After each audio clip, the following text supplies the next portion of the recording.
Based upon our past experience हमारे mind में कुछ बैठ जाता है जिसको हम बहुत स्ट्रांगली पकड़ लेते हैं और अभी से पकड़ना शुरू कर देते हैं इसी एज से।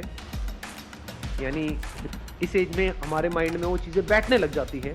बच्चों के माइंड में कुछ नहीं होता, बच्चे बिल्कुल ब्लैंक स्लेट की तरह है, वहाँ पे ना हाँ लिखा हुआ है ना लिखा हुआ है। और जैसे जैसे एज बढ़ती चली जाती है वो स्ट्रांग होता चला जाता है और उसी की वजह से फिर हमारे कॉन्फ्लिक्ट होने लग जाते हैं। उसी की वजह से सारी रिग्रेट्स आती है, क्योंकि होता क्या है बड़ी जल्दी हम ना बोल देते हैं।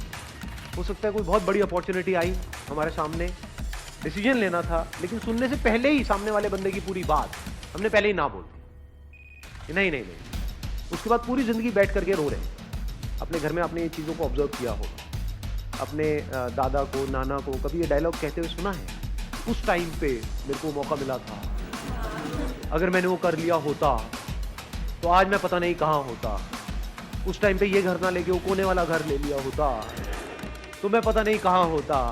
पूछो क्यों नहीं लिया? क्योंकि जैसी वो अपॉर्चुनिटी आई तो उन्होंने पहले ही, सुनने से पहले ही, समझने से पहले ही ना बोल दिया। किसी और ने हाँ बोल दिया, जिसने हाँ बोला वो आगे निकल गया, जिसने ना बोला वो पीछे रहे। तो अपनी लाइफ में कभी भी ये हाँ और ना को स्ट्रांग मत होने दो।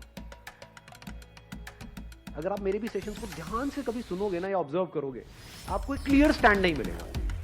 और इसमें वो लोग जिनका माइंड बिल्कुल ही कॉन्क्रीट है, पत्थर के जैसा है। माइंड ना दो तरीके के होते हैं। 90% से ज्यादा लोगों का जो माइंड है वो पत्थर के जैसा है, उसमें सब कुछ पहले से ही फिक्स्ड है और कुछ नया अंदर जाने के लिए जगह ही नहीं है। उस माइंड में जो पहले से फिक्स्ड है उससे मिलता जुलता कोई बंदा कोई बात करेगा, जैसे मैं कोई बात करूंगा तो कहेंगे हाँ बहुत बढ़िया बहुत बढ़िया बहुत बढ़िया, ये तो वैसे ही सोचता है बिल्कुल जैसे मैं सोचता हूँ। और जैसे ही उससे अलग कोई थोड़ी सी बात करी जाएगी तो क्या होगा? गुस्सा आएगा, ये क्या बोल रहे, ये सही नहीं। समझ गए क्या हो रहा है? इन माइंड्स को क्या कहूँ, पत्थर के जैसे माइंड है, सब रुका पड़ा है। दूसरे तरह का माइंड कौन सा होता है? जो एक नदी की तरह बह रहा है। जब तेजी से बहता है तो वहां पे कुछ भी पकड़ने के लिए नहीं, आप कोई भी साइड नहीं ले सकते। और जैसे ही आप साइड नहीं लोगे तो लोगों को प्रॉब्लम होगी जिनका माइंड कॉन्क्रीट है।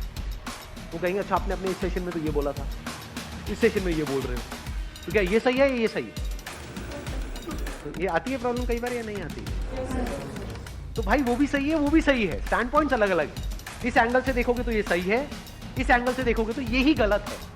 सिक्के के एक तरफ से देखोगे, अगर लाइट इस तरफ से आ रही है तो उजाला है, सिक्के पर उजाला है। इधर से देखोगे तो क्या है? सिक्के पर अंधेरा है। तो अब आप कहोगे भैया क्लियर बात क्यों नहीं करते? सिक्के पर उजाला है या सिक्के पर अंधेरा है? सिक्का हेड है या सिक्का टेल है? क्लियर बोलो ना। ये दो बातें क्या करते हो? सिक्का हेड भी है टेल भी, ऐसा कैसे हो सकता है? समझे?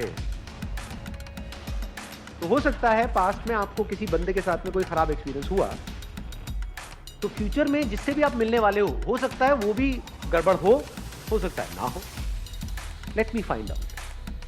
तो फिर क्या होगा? जैसे आप बोलते हो लेट मी फाइंड आउट, आप धीरे धीरे आगे बढ़ने लग जाते हो। आप एकदम से ना बोलते हो, ना जल्दीबाजी में हाँ बोलते हो। और ये बड़ी कमाल की स्टेट होती है। Let me explore, let me find. अब आपके अंदर पेशेंस आ गया। लोगों के अंदर पेशेंस ही नहीं है, बड़ी जल्दी तैयार बैठे पड़े अपना जजमेंट पास करने। कहीं भी जरा सा कुछ हो जाता है, बड़ी जल्दी जजमेंट पास नहीं करते हो। इसने बहुत गलत किया, आपको पता भी है उसने क्या किया है, क्यों किया है, आपको पता भी है उसने किया भी है या नहीं किया है। नहीं बस जजमेंट हमारा तैयार है। ऐसे ही जैसे हम दुनिया को जज कर रहे होते हैं, ऐसे ही अपने घर में और लोगों को जज कर रहे हैं, ऐसे ही खुद को जज कर रहे होते हैं। करते हैं नहीं करते? तो यस और नो क्या है? जजमेंट। तो जजमेंट को जल्दी पास मत करो, आराम से करो। और इतना भी आराम से मत करो जैसे इंडिया में कोर्ट में होता है, तो 20 साल लग रहे हैं एक जजमेंट को पास करने में। 20 साल नहीं लगने चाहिए, ना 20 सेकंड लगने चाहिए। बीच का टाइम कहीं पे ठीक है, थोड़ा सा 2-4 दिन, 5 दिन, 20 दिन। बहुत बड़ा डिसीजन है तो 2 महीने। बड़ा डिसीजन मतलब क्या? शादी का डिसीजन बड़ा डिसीजन है, करियर का डिसीजन बड़ा डिसीजन है।